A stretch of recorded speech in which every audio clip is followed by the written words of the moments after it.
Bonjour à tous, bienvenue dans cette vidéo qui est un format un peu différent de celle qu'on fait d'habitude. Voilà, l'actualité fait qu'il était important de vous expliquer ce qui s'est passé pour nous cette semaine parce qu'on a eu beaucoup de questions. Vous n'êtes pas sans savoir qu'il y a eu un tremblement de terre très important dans l'est de la Turquie, qui est la région où on se dirigeait. Ce tremblement de terre, on l'a appris lundi quand on était avec les copains de la Casa Moea et qui ont voyagé déjà depuis quelques temps. On vous montre d'abord les images de ce début de semaine jusqu'à ce qu'on apprenne la catastrophe et ensuite je vous expliquerai comment ça s'est passé pour nous et ce qu'on a fait. Cette semaine, on est à Yanartaş pour voir les flammes éternelles. C'est un endroit super touristique. Voilà, super touristique, mais on est avec les copains, alors c'est cool. Et puis le programme, c'est se diriger vers l'est d'Antalya, sortir un peu, sortir de la Turquie occidentale. C'est parti. En route!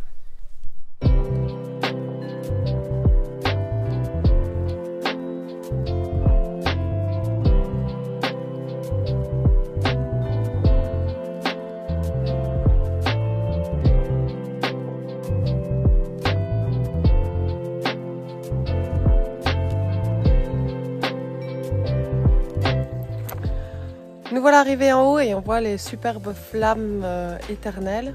Et alors ce qui est vraiment particulier et qu'on ne savait pas, eh bien, il y a des constructions en fait ici en haut et donc on voit vraiment des bâtisses en pierre.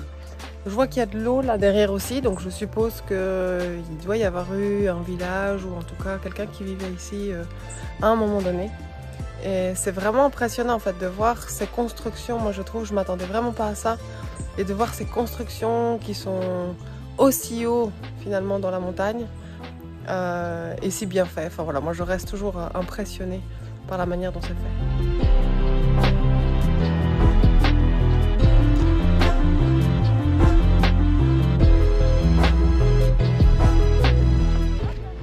Alors c'est vraiment sympa, mais à part certaines heures, il commence à y avoir vraiment beaucoup de monde. Pas sûr qu'on va rester.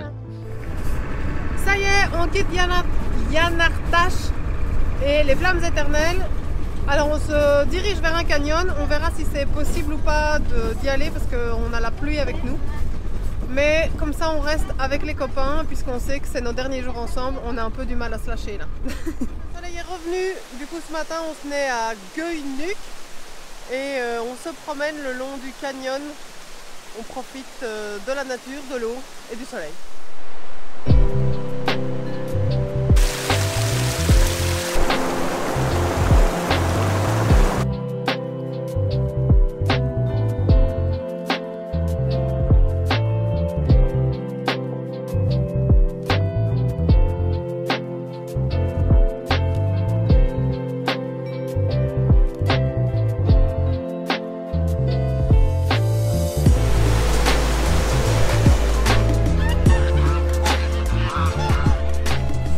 Nous voilà sur le retour du canyon, on a été jusqu'au bout. Alors franchement, sur place c'est vraiment super beau, magnifique. J'avoue qu'on garde la pull et la veste parce que dès qu'on est à l'ombre, il fait froid. Là on a fait un petit pique-nique et on redescend direction le camping-car. Normalement on devrait se mettre en route, mais il y a du baklava qui nous attend. Ouais. Et puis il y a l'actualité aussi, on va quand même en parler. Ouais. C'est que ce matin on a été réveillé plus par notre téléphone que par le tremblement de terre, mais il y a eu un gros tremblement de terre là où on est censé se rendre. Diriger. On va y arriver. Du coup, on se pose un peu la question de si on y va, comment, à quelle vitesse, en sachant que le tremblement de terre vient d'arriver, qu'il y a des répliques, et que surtout, on n'a pas envie d'être dans les pieds des gens ou des services de secours. Donc voilà, donc nos plans pour les prochains jours sont en réflexion. Ouais. Ouais, tout à fait. Parce qu'on vous annonçait qu'on allait partir vers l'est et en fait là... À l'est, c'est un peu tremblement. Il y en a qui sont bloqués par la neige aussi. Donc il y a le tremblement de terre, il y a la météo. À Gaziantep. Bref, vous avez compris. Je suis toujours pas douée. Ils annoncent du -2 jusque mercredi. Donc on s'était dit qu'on irait doucement jusque là. Voilà, à voir pour la suite. On vous tient au courant. C'est un véritable drame qui se déroule pour l'instant en Turquie et en Syrie. Plus de 2600 personnes ont été tuées dans le sud-est de la Turquie et en Syrie voisine par un puissant séisme de magnitude de 7,8. Nous voilà en route ce matin. Alors on est en mission un peu particulière. On a reçu ce matin un appel à l'aide des familles françaises parce qu'il y a une famille qui est du côté de Antioche bloquée depuis hier suite au tremblement de terre. Elle est bloquée dans un bus avec 3 jeunes enfants et ils n'arrivent pas, en fait ils n'ont pas d'aide apparemment parce que comme ils ne sont pas blessés, ils ne font pas partie des urgences. Et du coup on s'est proposé, comme on partait dans cette direction quoi qu'il arrive, on va avancer un peu plus rapidement que prévu. Et on s'est organisé avec d'autres familles françaises, on va les retrouver ce soir. Et puis demain on partira avec cette autre famille française pour aller les rechercher, parce qu'ils sont quand même 7 au total, donc on va les mettre dans les deux véhicules et essayer de les ramener donc jusqu'à Antalya, à voir comment ça s'organise demain et surtout comment sont les routes. On ne sait absolument pas comment sont les routes. Là on a fait un détour de 2 heures parce qu'on nous annonçait des routes fermées, sauf qu'on devait aller vers la montagne et que dans les montagnes on a vu une famille qui était 2 heures devant nous et qui est sous la neige, et nous on n'est pas trop équipés pour. Donc voilà. Autre chose à dire, chauffeur? Non, grosse journée, ça va être long. On est parti sur deux très grosses journées, en espérant que tout se passe bien et que puis on puisse aider cette famille. Il est 18h11, les paysages sont vraiment magnifiques. Par contre la route est vraiment très compliquée. Donc voilà, ça fait plusieurs kilomètres qu'on se suit, que les voitures se suivent. La route est super étroite et on est vraiment à flanc de montagne. Du coup ça demande beaucoup de concentration à Nico, c'est vraiment pas évident. Et il reste 3 heures de route. Donc je suis pas sûre qu'on les fera aujourd'hui. Alors finalement hier soir on n'est pas arrivé jusqu'à la plage où sont la Liberty Family, parce qu'on était trop fatigués, les enfants commençaient à vraiment pas être bien. Donc à 8h, passé 8h, donc 20h, on a décidé de s'arrêter ici. Alors sincèrement c'est pas le spot le plus glamour, hein. Y a eu beaucoup de bruit, on voit encore, je vais tourner peut-être que vous verrez, des camions d'aide qui passent non-stop sur la route. Voilà, il y a eu énormément de circulation. Mais ça nous a permis quand même de nous reposer et puis surtout que Nico se repose aussi un peu. Et là maintenant on repart, il est 8h40, on va rejoindre la Liberty Family et puis on verra un peu ce qu'on fait ensemble. Nico est parti avec Isabelle et donc nous on est resté ici avec Eric sur le bord de plage. Du coup ce midi, comme on n'a pas de chef, on n'a pas notre cuisine avec nous, on est au restaurant. À partir de ce moment-là, on a retrouvé la Liberty Family. On avait décidé juste avant avec eux qu'on partirait qu'à un seul véhicule, et donc il était décidé de partir avec Jeff parce que c'était le seul des 2 véhicules qui pourrait ramener 7 personnes en plus de nous 2, donc d'être à 9 dedans. Avec Isabelle on part directement, sans se connaître, on monte sur l'autoroute, juste avant on fait le plein, c'est important. Sur l'autoroute, on va directement se rendre compte qu'il y a énormément de trafic, il y a énormément de camions qui arrivent avec de l'aide, énormément de véhicules qui sont bondés avec des personnes, du matériel. Les stations-service sont prises d'assaut, certains même tombent en panne à quelques mètres, quelques centaines de mètres des stations-service. C'est compliqué. On va mettre plus ou moins 4 heures à rallier l'entrée d'Antioche.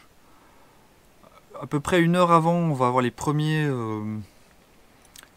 marques de tremblement de terre qui vont apparaître sur certains murs à Alexandriette. On est passé à côté d'Adana, mais on n'a pas vu le centre d'Adana parce qu'il n'y a que le centre d'Adana qui semble avoir été touché. Une fois qu'on arrive à l'entrée d'Antioche, ça se complique très fort. Il y a un boulevard principal et très vite on est bloqué dans les bouchons. On essaie de contacter la famille qu'on doit retrouver pour qu'ils nous rejoignent, pour qu'ils essayent de se déplacer vers nous. On n'arrête pas de leur dire on est à 20 km, il faut que vous fassiez 10 dans notre direction et que nous on va faire 10. Malheureusement la communication a beaucoup de mal à passer avec eux parce que les systèmes de communication sont coupés. Et ces 10 premiers kilomètres, de ces 20 derniers kilomètres, les 10 premiers on va les faire assez rapidement. Et à partir de ce moment-là on se retrouve vraiment coincé. On va mettre plus ou moins 3h30 à faire les 10 derniers kilomètres. À partir de ce moment-là, on rentre aussi dans un blackout de télécommunication. Ça veut dire que nous, on n'a plus de réseau, on n'arrive plus à communiquer, donc ni avec nos familles qui sont restées de l'autre côté, ni avec la famille qu'on doit retrouver. Ça va être très très compliqué. Sur ces 3h30 aussi, on va continuer juste sur une route qui va pas être évident. On avance au pas, on doit s'écarter pour laisser passer les ambulances. On va être dévié. Autour de nous, c'est désolation. J'ai pas filmé beaucoup parce que je trouvais ça un peu malvenu, mais j'ai quand même ramené quelques images. Au final, on va arriver sur un rond-point où moi j'ai dit à Isabelle, écoute, je suis au bout, il faut qu'on s'arrête. Et de toute manière, je voyais pas, enfin, on était théoriquement qu'à 1 kilomètre et quelques de la famille qu'on devait retrouver. Je voulais pas aller plus loin, ça devenait trop compliqué, on perdait trop de temps à avancer au pas. Miraculeusement, au bord de ce rond-point, on trouve un endroit pour se garer. Je me gare, en dehors du chemin de tout le monde. Et puis, on s'arrête. Isabelle part avec son téléphone, elle essaye de rentrer en communication avec la famille de son côté. Moi, je profite qu'on soit arrêté pour me reposer, mais surtout aussi pour prendre conscience de l'ampleur des dégâts qu'il y a autour de nous. Cette ville, elle est dévastée. La télévision, les images qu'elle vous montre, elles sont vraies, mais ça ne rendra jamais ce qu'est la réalité.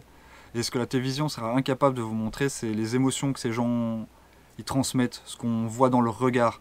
J'ai vu des gens être à la guet de la moindre chose qu'ils pouvaient retirer pour améliorer leur faible confort. J'ai vu des gens dans un désarroi total. C'est très compliqué à vivre et moi je me sentais très inutile dans cette situation-là, surtout qu'à ce moment-là on n'a pas encore réussi à avoir contact avec la famille, on ne sait même pas si on va réussir notre mission qui est de les sauver. Heureusement Isabelle revient très vite, elle me confirme qu'elle a eu contact avec cette famille et qu'ils s'arrivent, ils se sont mis en route. Donc là on attend, on continue à se reposer, on prend le thé, on se recharge parce que la journée est loin d'être finie. Et finalement ils arrivent, et ça c'est un grand soulagement, ils arrivent, je dirais pas qu'on tombe dans les bras l'un de l'autre, mais on se pose, alors on leur explique rapidement le camping-car, on demande s'ils ont besoin de rien, on les installe, et puis on se met en route. On va quitter ce fameux rond-point. Alors pour quitter ce fameux rond-point, on va ne fût-ce que mettre une demi-heure pour en faire le tour. Tellement ça avance pas, tellement cette ville est congestionnée par les véhicules de chantier, par les ambulances. C'est un balai permanent de lumière, de son. Moi pendant toute cette journée j'aurais vu des lumières bleues en permanence, j'aurais eu un bruit d'ambulance et de sirène quasi permanent. On va sortir de ce rond-point et il va arriver aussi un moment que moi je trouve personnellement c'est mon moment fort émotionnellement de la journée.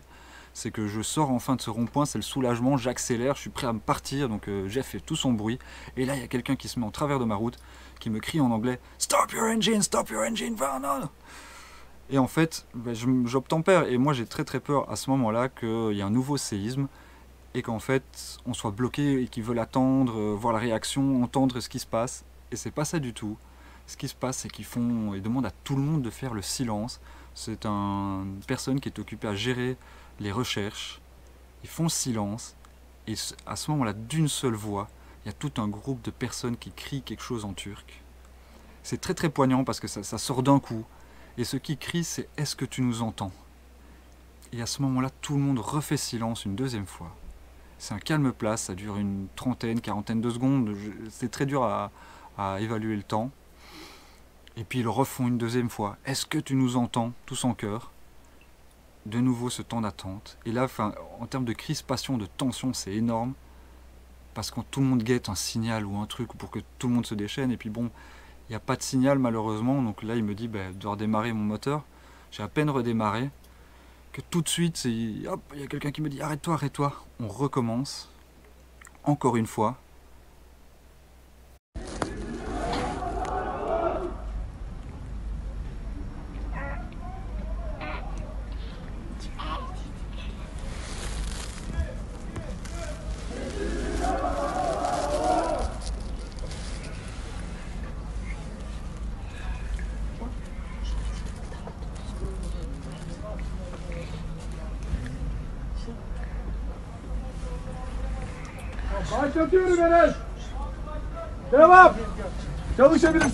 Et puis, toujours rien malheureusement. Et cette personne qui était venue m'arrêter, qui parle très bien en anglais, me demande d'où on vient. Et je lui dis, écoute, on vient de France, de Belgique.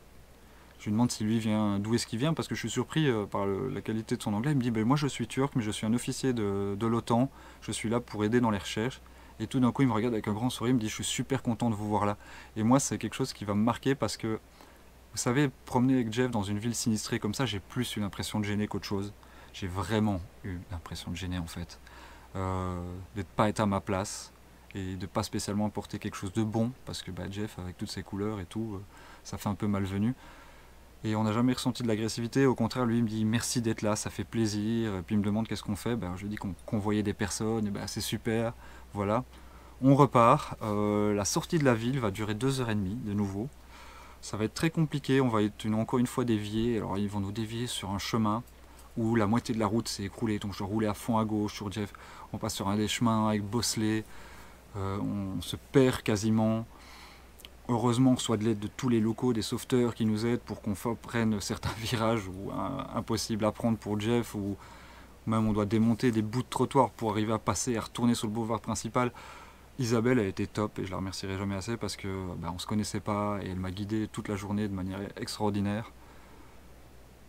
Ce que je veux aussi retenir de la sortie de Antioche, c'est tous ces gens qui fuient cette ville, qui ont perdu tout et qui partent, qui font du stop, qui montent sur des camions, qui partent en voiture. Les pompes à essence sont nouveau prises d'assaut à la sortie de la ville. Et sur toute la route de retour, en fait. La route de retour va de nouveau durer 4 heures et quelques, avec toute la petite famille à son bord. Toutes les stations-service sont bondées. Les bords de route sont bondés parce que les gens sont partis comme ils pouvaient. Et donc comme à l'aller, il y a énormément de véhicules en panne sur le bas-côté, mais encore plus en fait. Et dans les deux sens, il y a des gens qui font des feux sur le bord de la route pour se réchauffer, on voit des gens réparer leur voiture. C'est vraiment le chaos, et ce chaos il va durer globalement sur tout le trajet retour, jusqu'à ce que nous on sorte de l'autoroute et qu'on retrouve l'endroit qu'on choisit, nos copains qui nous ont rejoints, que sont la Casa Moa, la Vie en Marge, Anaïs et Eric, le mari d'Isabelle, et nos enfants. Et là on va arriver à peu près à 3h du matin. Alors sur l'ensemble de cette journée où je suis parti à 10h30 à peu près je pense, et je suis revenu à 3h du matin à peu près, c'est des à peu près parce que j'ai pas la notion parfaite du temps, j'aurais dû rouler tout le temps à l'exception d'1 heure. Donc quand j'arrive le soir, je vais vous être honnête avec vous, je suis éreinté, mais ça vaut 1000 fois la peine, parce qu'on a réussi à sauver cette famille, à la sortir de là, et moi le lendemain voir leur sourire, voir leurs enfants jouer avec mes enfants, c'était une de mes plus grandes victoires. Voilà, à refaire, on recommencera toujours. Et puis, je pense que c'est pour ça qu'on est humain. Alors, qu'est-ce que je peux vous dire d'autre? C'est que cette famille, ils ont pris leur avion pour rentrer en France.